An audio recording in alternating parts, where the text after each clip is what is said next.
there and welcome to Herman Manyora's YouTube channel. My name is Jadel Kabira. Absolutely excited that you're here for political conversations. These conversations are very simple, truthful and biased with Herman Manyora puts them across in a hard-hitting way. How have you been? Wonderful. How are you doing? Oh, wonderful. Martha Karua says the Kenya Kwanza administration has mastered the art of doublespeak. Right. She had an interview with NTV. She says, look, they have appointed people with no integrity. They claim they will fight corruption. They are spending more than Uhuru did. They claim the Kenya is broke. They are borrowing. They said they will not borrow. Is this what is happening with the Kenya Kwanza administration, or they just didn't know how government works when they were campaigning? My honest opinion about this government is made up of good people. Headed by a good president, God-fearing. But my honest opinion is they didn't know what they were going into. Yeah. It's not a matter of doubles. They didn't understand running government. They thought it was a game. And they thought it was a small thing. It's big.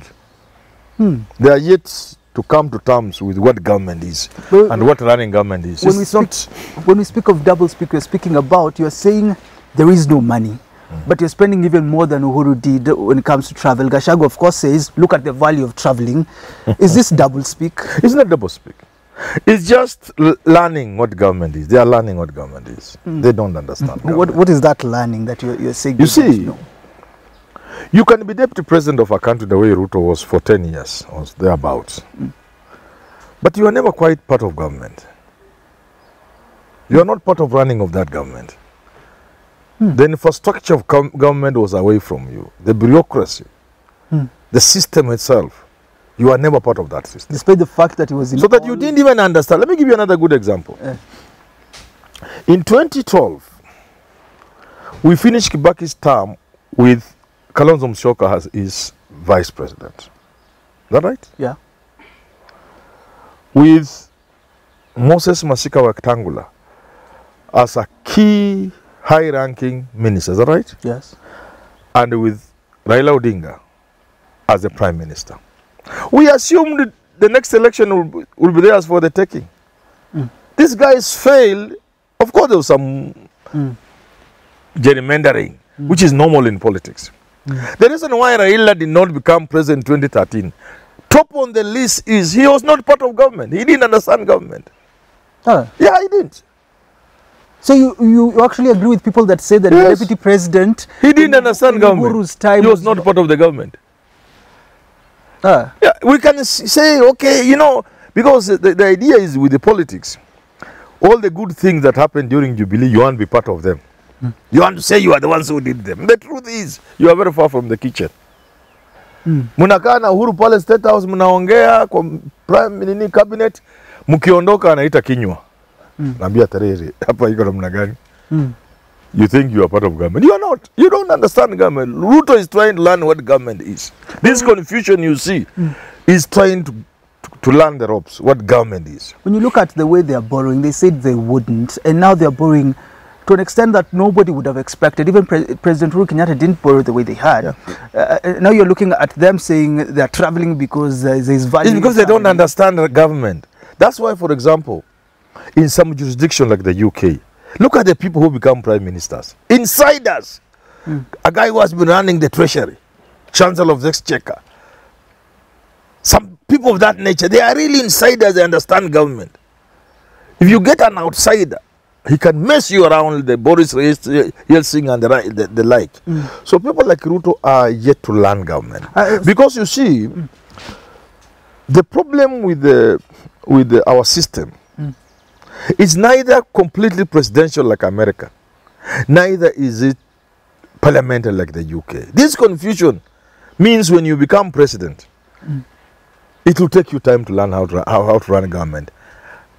That infrastructure you are inheriting called the civil service, the public service, the system, they can play games with you. Do you think you can really convince someone who says that you say that Ruto doesn't understand government? He was there even before. If Ruto understood government, he wouldn't be doing the things.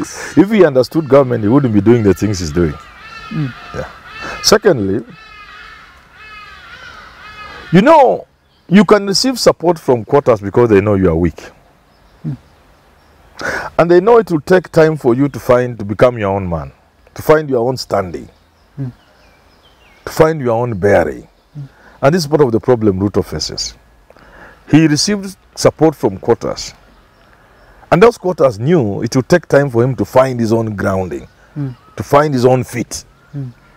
And therefore, you are pampering to their wishes.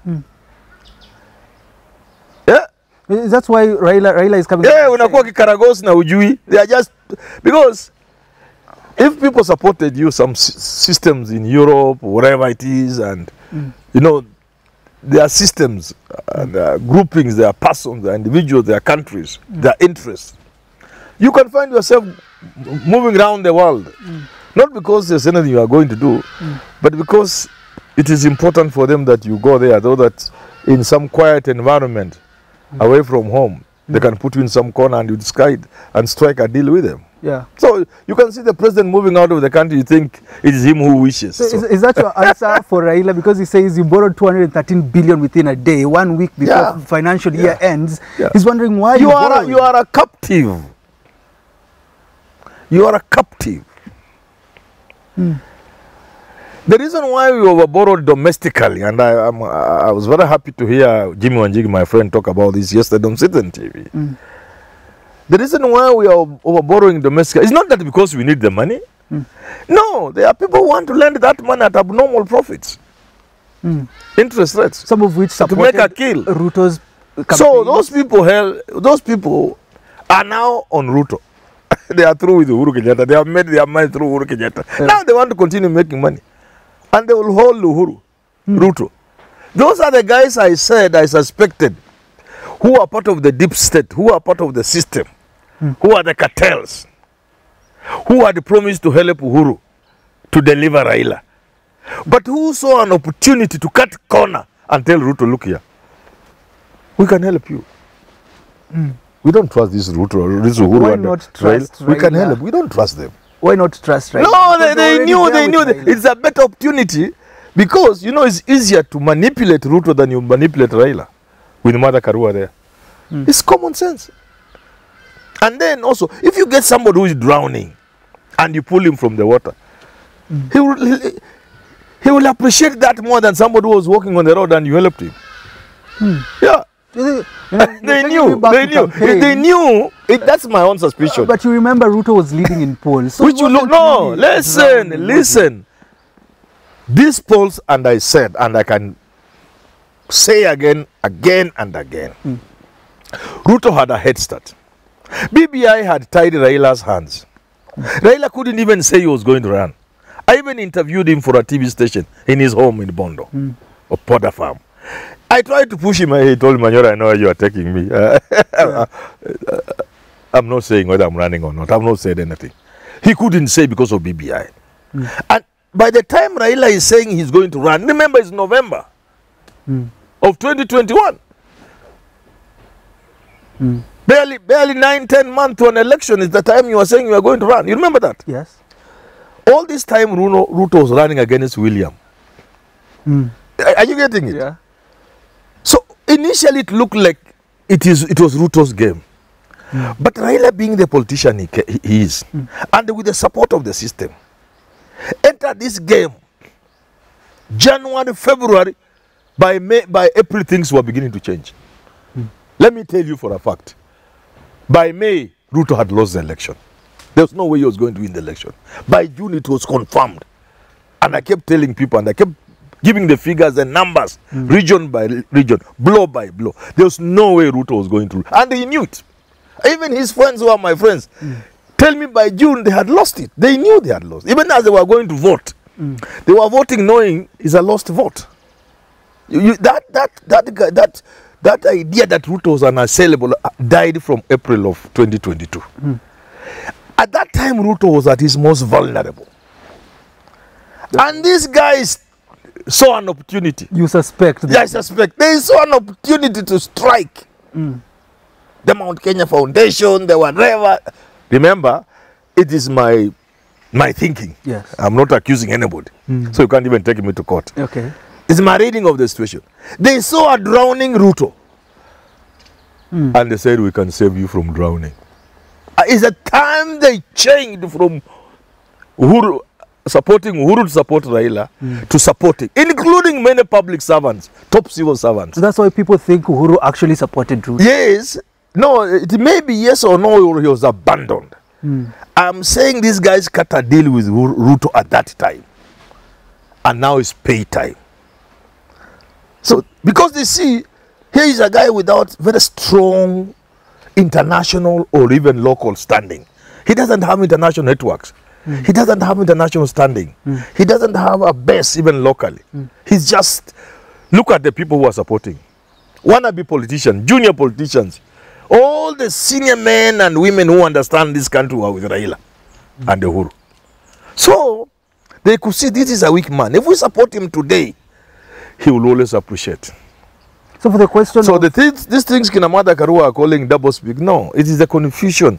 First of not understanding what the government is, still learning what the government is, and of the Ngorokos taking every available opportunity to get their pound of flesh.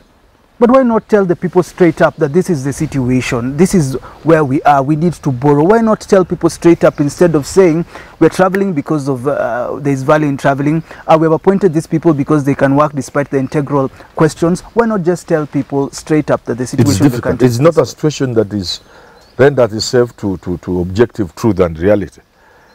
It's not something you can tell people looking at them in their eyes. You can't tell people we are going to borrow, yet we promise you not borrow. Yet even you yourself know you are not supposed to borrow. You believe you are not supposed to borrow. But you are borrowing because you are paying your debts. Okay. You are paying your debts to the people who helped you. You don't borrow that money because you need it. Kenya doesn't need to borrow a shilling. They are borrowing because if there are these local billionaires here who own banks, you must borrow from their banks. So is this the same reason why the economy is still going to be the way it is? Yes. Corruption will be the way it is? Okay. Oh, oil, edible oil, what have you. Partly people want to make money because they are now ministers, which is normal in this country. But majorly because it's opportunity for those people who helped you now to get their pound of flesh. Simple as that. As simple as that. Ruto is a captive. Yeah, because even this oil, I've been looking at it. Is it true this oil is in the country? This edible oil. Is it true all of it came? No, I think from Citizen they were saying. I saw that calculation. 60. No, you can't. The time, the space, everything. If, you know, media is a little weak in this country. If media were just to come with all of them and go to the government and say, we want to see the oil physically. Where is it? The edible oil. We want to be taken to go down after go down until we are satisfied that 125,000 whatever tons of what is there. It will not be there. I'll be surprised if it is there. Just like with the fertilizer. So this is a global game. Don't ever get surprised that the government is over borrowing when they don't need. People are cutting deals, people are making money. And don't ever get surprised. It's a global game. Then the only problem with us, and this is where I want to concentrate on for some times in future. I want to advise our leaders, both the political and business, and they are one and the same. There's nothing wrong with stealing, because stealing is in our DNA. But look at the times. These are dangerous times. The way the economy is doing, the anger in the country, and the hunger that comes, that brings the anger, it will be the wrong time to steal. Pend you are stealing until times are better. Then resume you are stealing. This is my advice to the thieves. Otherwise, you'll pay for it dearly. There has never been an empire, a kingdom, a republic, a chiefdom. There has never been one where people opened their eyes to see their problems and the king survived. Never. As soon as you see the problem. People walk through their problems without seeing them. For centuries. And you are king, your son becomes king, your grandson becomes king, and so on. And people are suffering, but their eyes are not seeing the suffering. The moment the people open their eyes and they can see their suffering, the way it is today, even a villager is talking about this budget. Am I right? You're right. Even a villager. True. You go to Korokocho, people are talking about a budget. And they can pinpoint at the problems.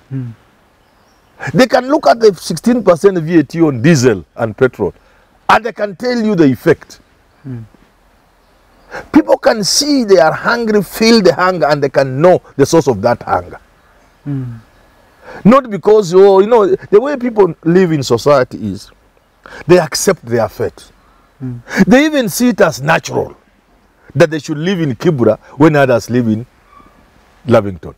They see it as natural. It's called social equilibrium. Things balance because people accept their station in life, including the suffering. They don't even see the suffering. No. You get it? Yeah. But the moment the people begin to see, are conscious of their problems. That's why Steve Biko was killed in South Africa. He was worse. He was more dangerous to the white man than Mandela, because he was bringing out black consciousness. The moment people are conscious of why they are suffering, of the people responsible, of the games kama hizi akina mafuta hizi. Even a small little boy in my village, Lombei, understands now he's feeling hunger because his leader is playing games on him. No country can survive. So I'm advising them. Yeah. Governments are always the biggest source of business. You get it? Yeah. Governments even go to war so that the arms dealers are happy, manufacturers of arms. You know, this is international business, international politics. True.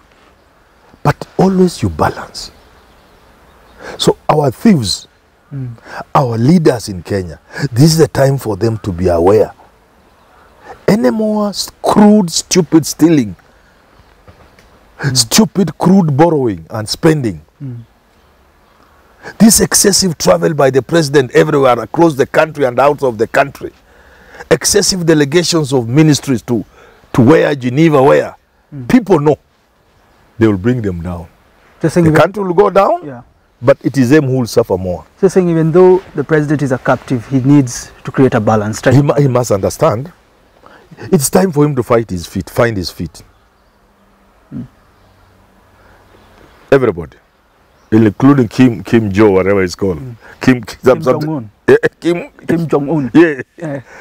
Even the guys who put him there, he had to deal with them.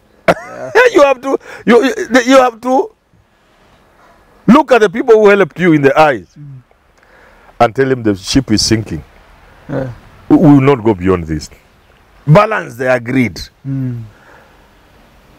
Both the national and international players who helped you. It is time for you to balance. Continue paying your debts to people, to your friends. But not all your friends must be ministers. All right. Not if I help you, if you are going to jail and I help you, the case is dropped. Must I give you also a job? That's already enough. I tell you, wewe ungefungwa miaka 18. Sasa nimekusaidia umetoka, enda nyumbani. Go to your family. Leave me alone. All right. Baada ya siku miezi 2, miezi 6, mwaka moja, come to me. Naweza kutafutia ka biashara kidogo mahali. Good place to wrap up. The game is balance the game. That's the message from Manyora to President William Ruto. Until we do talk again, have yourself a lovely rest of your day.